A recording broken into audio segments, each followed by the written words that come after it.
MS market book समझिए। आज की वीडियो में रिव्यू करने जा रहे हैं टॉकिंग पैरट टॉयज का। ये पैरट हमारे पास मौजूद है और इसके यहाँ पे नीचे सेट डलते हैं। ट्रिपल है कि इसमें 3 सेट डलते हैं और यहाँ पे इसका ऑन ऑफ का बटन दिया हुआ है।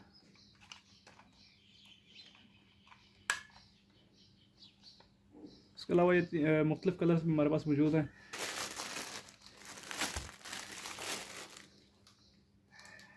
अगर आप इसको परचेज़ करना चाहते हैं तो लिंक आपको वीडियो की डिस्क्रिप्शन में मिल जाएगा, वहाँ से जाकर आप इसको परचेज़ कर सकते हैं।